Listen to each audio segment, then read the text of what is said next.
Innovation is the instrument of entrepreneurship. This is manifested not only in the number of several successful solutions which TELNET Nigeria Limited has launched to the market, but also in their culture.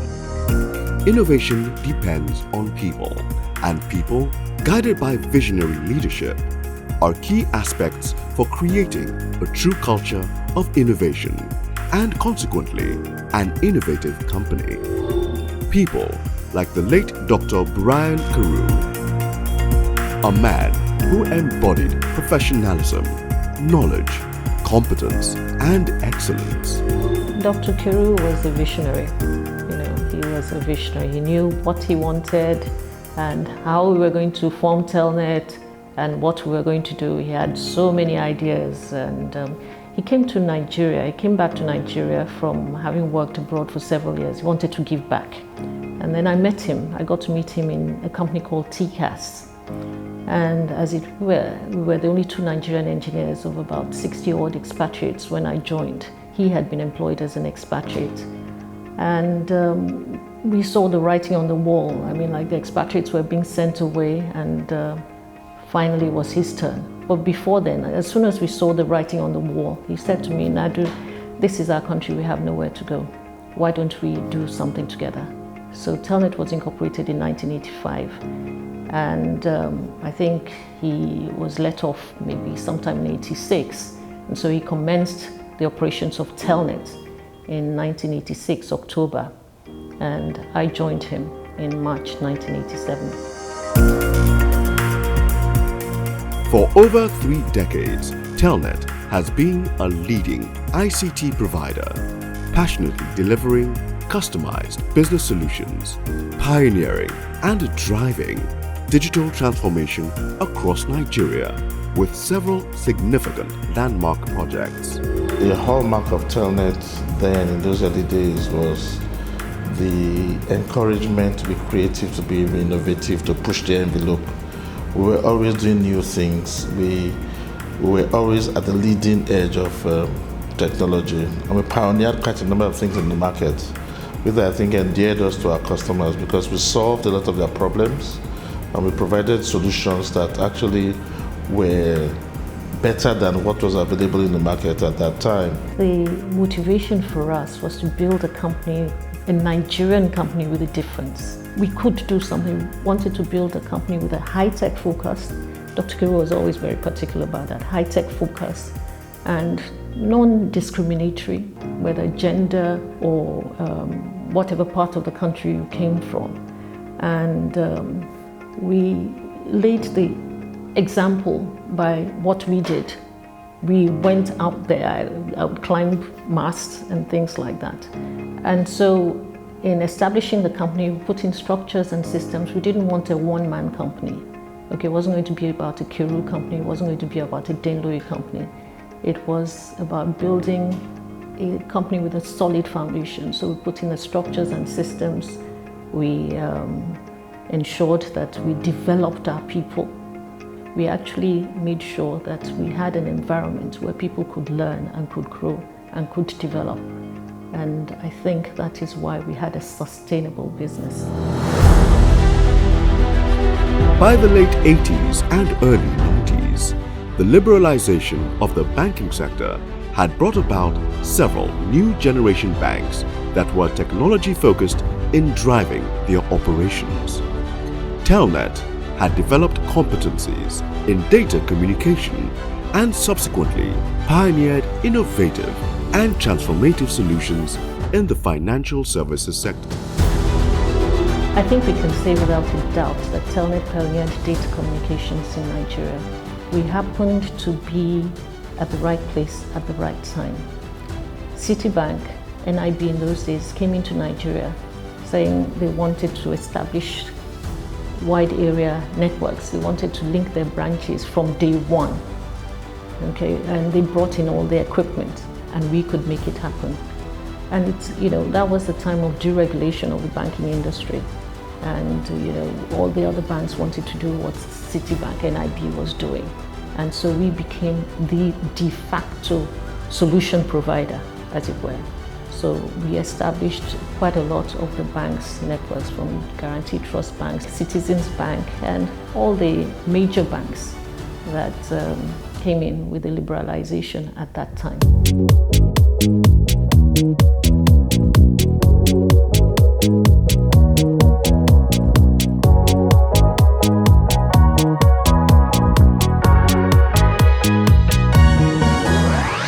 By the mid-1990s, the personal computer market in Nigeria was growing rapidly.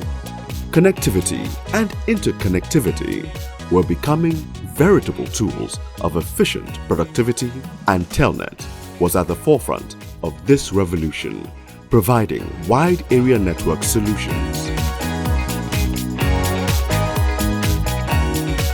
The company saw an opportunity in building and providing local area networks by acquiring the required competencies. TELNET subsequently became the first company to partner with Cisco Incorporated in Nigeria. The separation of its WAN services from its LAN services brought about the establishment of iTeco Nigeria Limited, the first subsidiary of TELNET. The beauty about TELNET is that we were continually reinventing ourselves. We had our eyes on the world, on the window of the world, looking at technologies as they were coming into play. And Ijovi Arrow, actually, and I credit him for this, he found, and established the partnership with Cisco. And we felt that this was an area that we could distinguish ourselves in. However, as we marketed this, and people said, "Oh, you're a wide area network expert. What do you know about local area networks?" And we thought that the way to distinguish this was to separate the businesses. And that's how we then formed iTeco, to focus on that area of the business. I was chosen to be the general manager of iTeco at that time, later MD. At that time, we looked at the future. We tried to envisage how technology will move. It was clear that there was a transition from time division multiplexing circuits to packet-based circuits, which essentially ended up with IP being the primary mode of transport. And in order to provide solutions to our clientele, we looked for the best company at that time. Cisco was not well known to the whole world as we know them now, but we looked for the best company in the business of providing routing, which is how packet transports worked, and that was Cisco. So we contacted them. Then they just had an office in South Africa, and we had discussions with them, finally convincing them that Nigeria was a country they should look at, and also that we were the ones to partner with. That's how iTeco became the first Cisco partner in Nigeria, and we actually did quite a lot of business with Cisco. And iTeco actually developed a very good brand, became a very known brand in itself. That was highly successful. And so as we were continually reinventing ourselves, we felt, oh, this strategy worked so well that maybe we could do the same thing. We should do the same thing. As in our continuous reinvention, we thought, okay, look, let's take this opportunity also as the software industry was also developing. And so we created Softworks and then the other businesses. TELNET Network Services Limited was one of the earliest subsidiaries of TELNET Nigeria Limited. Started about the same time, 1995-ish, with iTeco. And Dr. Denley was the first managing director of TELNET Network Services, a position she held until around 1999-2000. TELNET Network Services Limited was responsible for telecommunication undertakings of TELNET Nigeria Limited as a group company. As at the time deregulation took full force, at the turn of the century, when the GSM operators were licensed, TELNET Network Services Limited was a major player in the areas of network designs for operators, a major player for infrastructure build-out for the operators, a major player also in the design of networks for the enterprise environment for the financial services sector and the oil and gas environment. In subsequent years, TELNET continued to recognize other opportunities in the growing ICT industry in Nigeria. By the year 2000, Dr. Denloye became the Group Managing Director for TELNET, while Tech Invest, a holding company, was formed and headed by Dr. Kuru. TELNET subsequently midwifed the establishment of IPNX Nigeria Limited, one of the leading internet service providers in Nigeria today.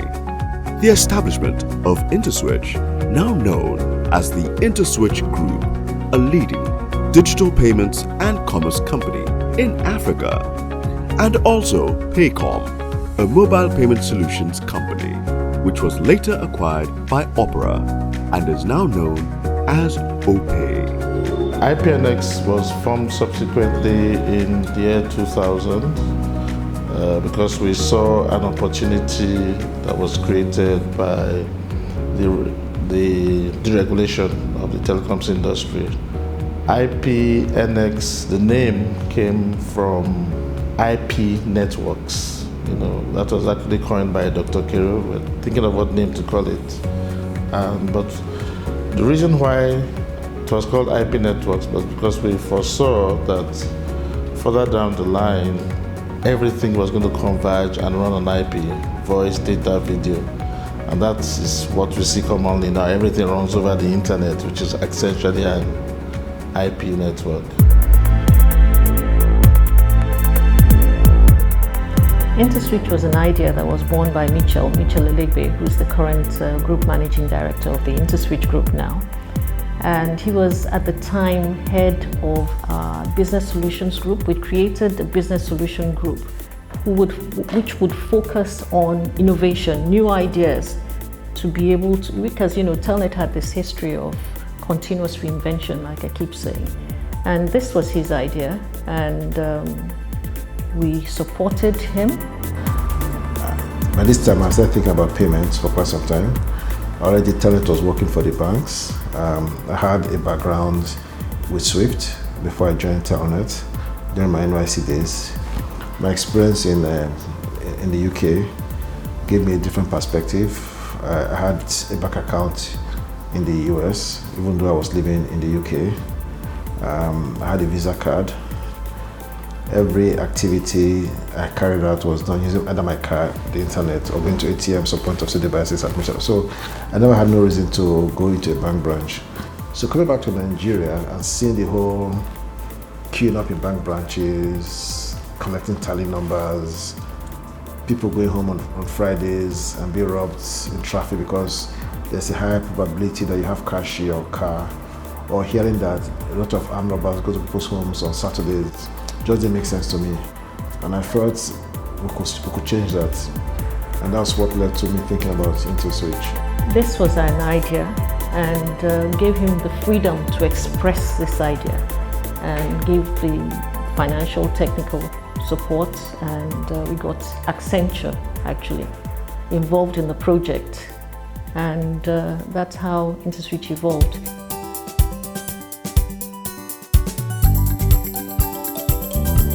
In 2007, CBN had issued a request for information for mobile payments, and TELNET actually was one of the people who wrote the technical paper for the mobile payments framework for Nigeria. And so in 2010, they issued out a publication for those who were interested in applying, and we decided to form Paycom. And Paycom was established in 2010, and we applied for a license from the central bank. And I mean, today it's very interesting. I mean, we formed the name. I remember sitting in Dr. Keru's office. Then we formed the name for Payment Communications Nigeria Limited, and then we said, okay, the name was Paycom. and we got it registered and applied for the license. And CBN gave us an approval in principle a year after. And then ultimately in 2012 gave us a formal license. When we when we commenced the operations in Paycom, one of the first things we did was integrated to the Nigerian Interbank Settlement System, for NIP. We also decided to engage a few businesses like the Nigerian Bottling Company, getting them signed up on the platform to use the platform to pay salaries. We acquired a number of agents. We had payments volumes, maybe 20 million naira every month or so, over 2 years. But pretty much that's, the business needed some financial capacity to be able to scale.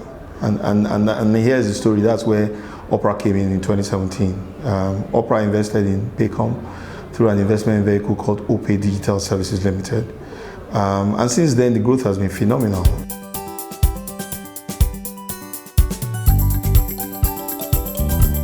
Over the years, we have systemized innovation and turned it into something that has become part of our DNA, part of our culture. Innovation has become one of our key differentiators. This has enabled us to consistently deliver technology systems and services that have transformed several agencies and parastatals in Nigeria.